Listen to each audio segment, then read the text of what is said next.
Okay, this is the second part of our research help video. It's going to show you how we access the databases we're using and then also how you will search on those databases for articles that you can use. So let's get started. Okay, from your computer, you will open up your web browser. And if you're at Holmes, if you're at school, then it should open directly up to our Northside website. So that's one way of accessing these databases. You could simply go to our schools, high schools, and then scroll down to Holmes. Then it'll take you to one of the Holmes websites, and then you'll scroll down here and click on campus website, and that will bring up this website where you'll go to student resources, library website, and then on the links over here you'll click on online resources, and that'll bring up this page. Our two approved databases are EBSCO host here and Questia, and I'll show you how to use those in a second. A better shortcut to get to our databases is through our class website. So you would go to our class website, mattoneton.wix.com/Mr. Singleton.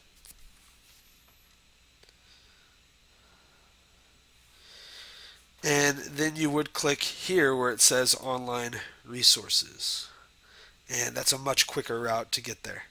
Okay, let's start with the EBSCO host research databases. Go ahead and you would click on that, and it'll take you to the EBSCO site. There are a lot of options here that you can use to search on EBSCO. I'm going to have us use the actual college and university interface because that's what we're training you to do, is to research on a college level. So we'll click on that. And if you'll notice, you have three choices of some different databases within that to use. Of course, we're writing an article about education and a change we'd make on education, so we would want to use the Teacher Reference Center. So you could click on that. And this is the search page for the Teacher Reference Center. Okay. Now, it's really important that before you begin typing in your search phrase and search here, that you check this box where it says full text. The reason you're going to check full text is if you don't check full text, it will just give you what's called abstracts of certain articles. And abstracts are just short summaries of articles. We want full articles only. Okay? So you want to make sure anytime you search on here that you select full text. If you want the best of the best, you could also select peer reviewed, and that means these are articles that the people who wrote them, before they could publish them, some of their peers, other college professors, other people in the industry reviewed them. So you could click on that as well. But for the purposes of this assignment, you do not have to. So we've got full text clicked. Then we're going to go up here. And let's say we're going to make an argument that every student should have access to a laptop or some kind of technology. So we might search for student laptop.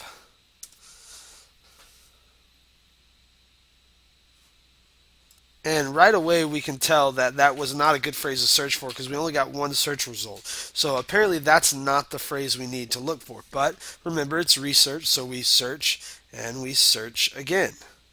So maybe we need to change this to something like technology in the classroom. Make it a little more broad. Let's see. And now we're doing much better. Here's 18 results. So let's see what it says. Now we'll have to look at these carefully, but we can see this is about a medical school course, so that probably we won't be able to use that. Again, this looks like it might work, right? Internet and education, low-cost computer-controlled current stimulator for the student lab, but that doesn't sound right. How about this one? Hybrid lecture online format increases student grades in an undergraduate exercise physiology course at a large urban university. Well, right off the bat, that's a good title because it tells us exactly what it's going to be about. We might be able to use this as evidence. Even though it's taking place at a university, we could argue that this same thing needs to happen on the secondary level. So we would maybe click on it, and you could look. Here's the abstract or summary, right? So you could read that.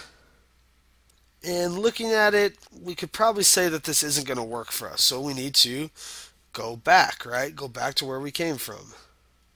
And let's change our search to online class. Maybe that's a better idea. We could find a specific example of classes, courses that happen online, and maybe use the success of something like that to help prove the point that why we need laptops, right? So right off the bat, we can see we got some good choices here.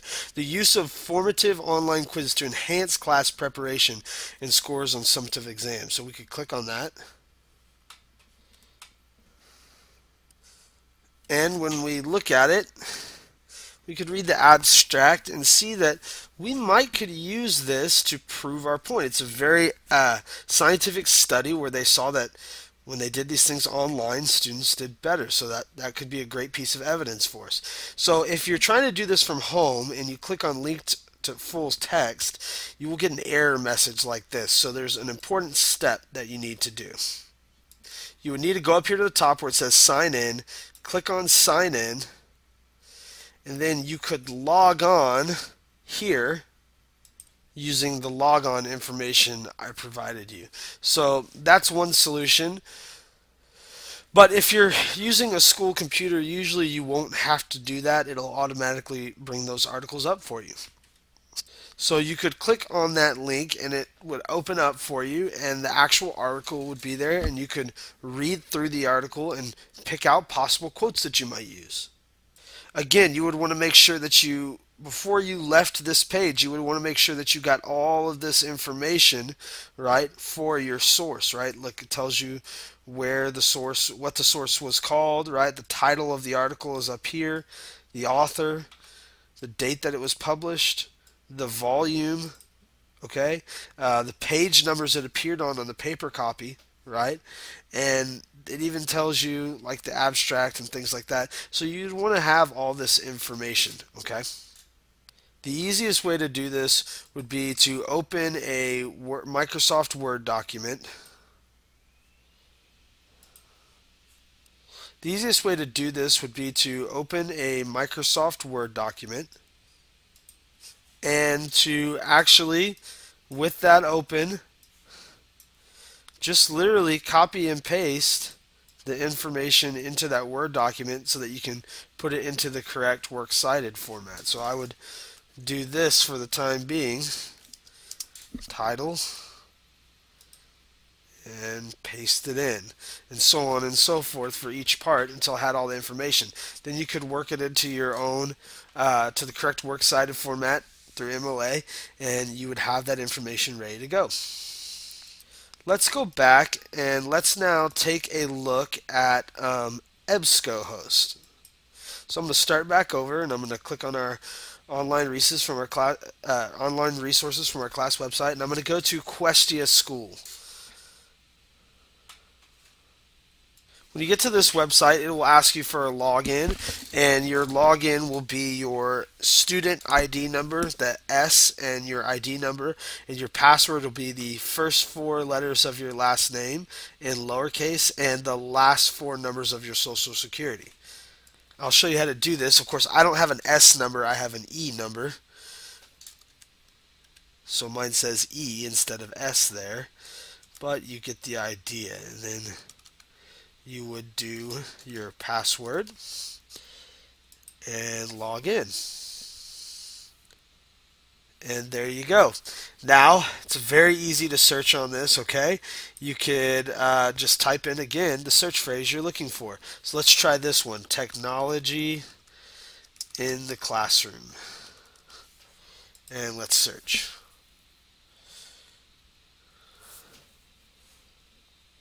Wow, much better results with Questia. If you look, it found over 17,957, so that's Probably more than we need to be more specific, actually. But I do want to show you this. You want to stay away from the books. You notice these are all books here, and you want to click on the tab for academic journals. That's what we're looking for primarily. And you could look down here and read the title of articles. And, so far I'm not seeing too many things that are what I'm looking for. Hmm. Ah, here we go. Texas teachers adds new technology to classroom instruction. Well, I can read that title. I want to make sure I know what the new technology is. Right away, I noticed this. This is written in 1989, so I'm guessing the new technology is not going to be iPads like we're looking for. In fact, you can look here and it says video disc players. I'm not even sure what those are. So we can tell technology is too broad of a word. So we might go back up here and let's start a new search. Let's say iPad in the classroom. Ah, much more specific. Here we go. Administrators, wear your iPads, okay? And incorporating pop culture into a classroom. Possibly.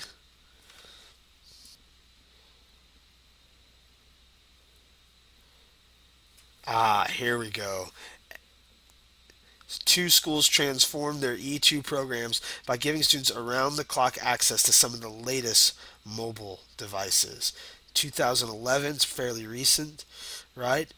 And we can look on here and see what happens if we click on read now.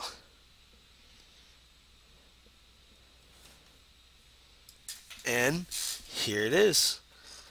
There's the actual article. We could read through it. Students at the center, right? You could scroll through it and find the kinds of things we're looking for.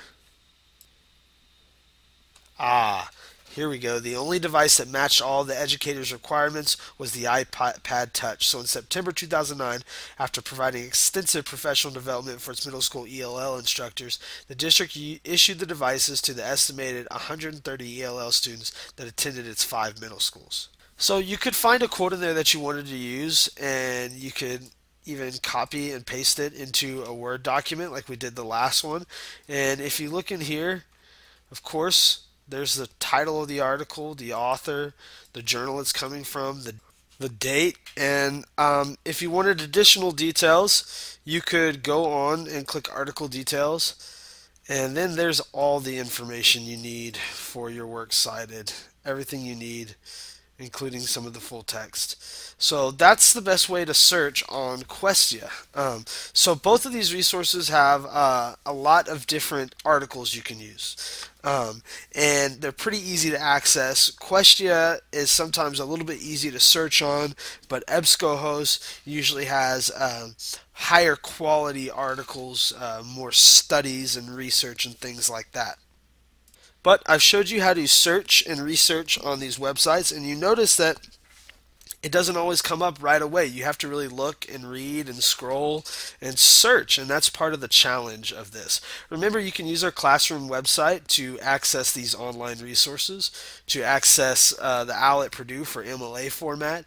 We also have the guidelines to this research paper, some MLA help, some computer tips, as well as the YouTube for the research. And this video also will be provided up here on a sticky note. So, you have access to all of that. Good luck with your research paper.